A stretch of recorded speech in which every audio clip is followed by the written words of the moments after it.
Good morning friends. तो आज हम जीन पियाजे का संज्ञानात्मक विकास का सिद्धांत पढ़ने वाले हैं।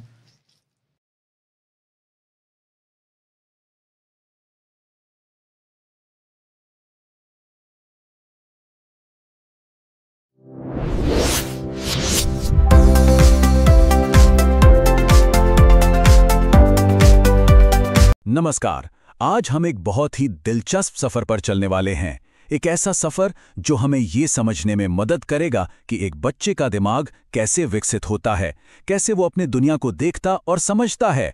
हम बात कर रहे हैं जीन पियाजे के संज्ञानात्मक विकास के सिद्धांत की। समझिए कि ये एक बढ़ते हुए दिमाग का ब्लूप्रिंट है। चलिए शुरुआत करते हैं पियाजे के सबसे मजबूत और असासी विचार से। उनका कहना था कि बच्चे नन्हे वैज्ञानिक होते हैं। जरा सोचिए, वो कोई खाली स्लेट नहीं है जिन पर हम ज्ञान लिखते हैं। नहीं, बिल्कुल नहीं।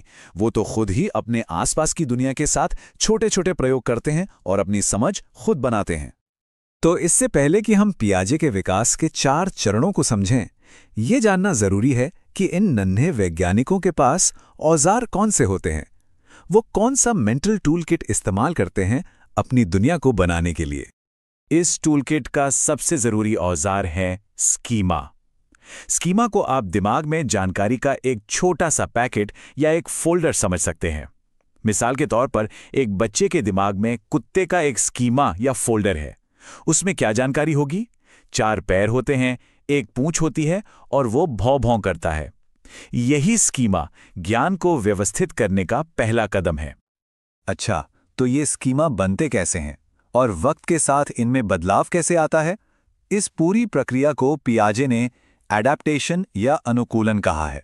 मतलब बच्चे अपने अनुभवों से कैसे सीखते हैं, और ये 2 बड़े ही मजेदार तरीकों से होता है। पहला तरीका है असिमिलेशन यानी आत्मसातकरण।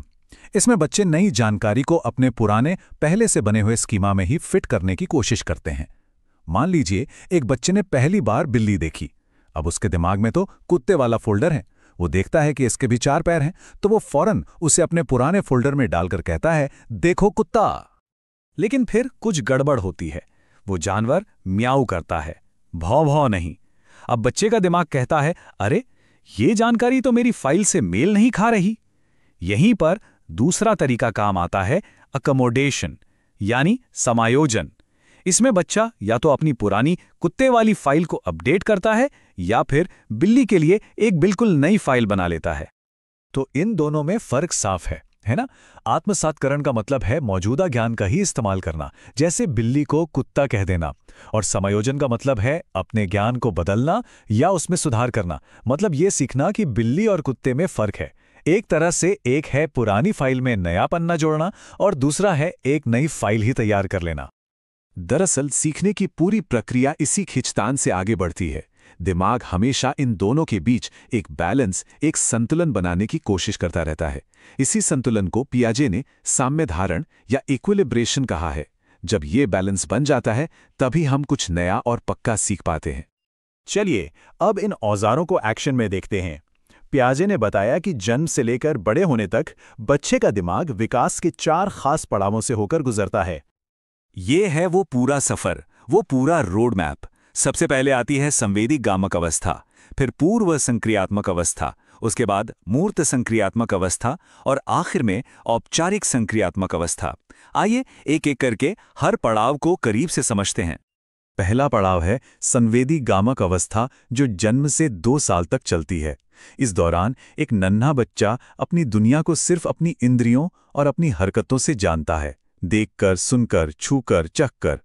इस स्टेज की सबसे बड़ी जीत है वस्तु स्थायित्व को समझना।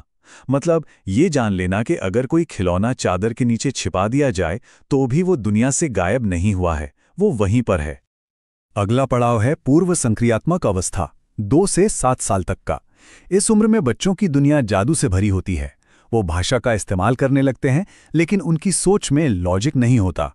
उन्हें लगता है कि उनकी गुड़िया में भी जान है, और उन्हें यह भी लगता है कि जिस तरह से वो दुनिया को देख रहे हैं बाकी सब भी ठीक वैसे ही देख रहे हैं।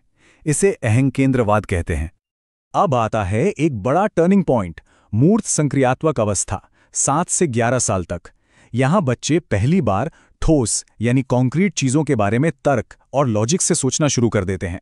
वो चीजों को उनके गुण के हिसाब से अलग अलग ग्रुप में बांटना सीख जाते हैं। इस स्टेज की सबसे बड़ी छलांग है संरक्षण यानी कॉन्जर्वेशन के कॉन्सेप्ट को समझना। इसका मतलब यह है कि बच्चा ये जान जाता है कि अगर किसी चीज का बाहरी रूप रंग बदल भी जाए तो उसकी मात्रा नहीं बदलती।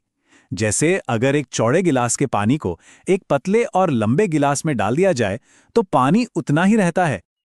और ये है आखिरी मंजिल, औपचारिक संक्रियात्मक अवस्था, जो 11 साल की उम्र के बाद शुरू होती है। यहां सोच अपने सबसे ऊंचे स्तर पर पहुंच जाती है। अब सिर्फ ठोस चीजों की ही नहीं बल्कि अमूर्त यानी एब्स्ट्रैक्ट विचारों और कल्पनाओं के बारे में भी सोचा जा सकता है। अगर ऐसा होता तो क्या होता, इस तरह के सवालों पर भी तर्क किया जा सकता है। तो एक बार फटाफट से सब कुछ दोहरा लेते हैं। संवेदी गामक मतलब इंद्रियां और वस्तु स्थायित्व, पूर्व संक्रियात्मक मतलब अहम केंद्रवाद और कल्पना, मूर्त संक्रियात्मक मतलब लॉजिक और संरक्षण, और औपचारिक संक्रियात्मक मतलब अमूर्त सोच। ये टेबल इन सभी विचारों को याद रखने के लिए बहुत मददगार है। तो इन सब बातों का, इन सभी स्टेज का असल दुनिया में क्या मतलब है? एक टीचर के लिए, माता पिता के लिए इस जानकारी का क्या फायदा है? पियाजे का सिद्धांत हमें बताता है कि बच्चों को रटाने की जगह करके सीखने का मौका देना चाहिए, उन्हें खोज करने दें। दूसरा, हमें सिखाने का तरीका बच्चे के विकास के चरण के हिसाब से बदलना होगा। और सबसे जरूरी बात, एक टीचर का रोल सिर्फ लेक्चर देने वाले का नहीं बल्कि एक सुविधादाता का होना चाहिए, जो सीखने के लिए सही माहौल और सही सामान मुहैया कराए। तो आखिर में ये एक सवाल हम सब के लिए है। अगर हर बच्चा अपनी समझ की दुनिया खुद बना रहा है तो हमारी जिम्मेदारी क्या है?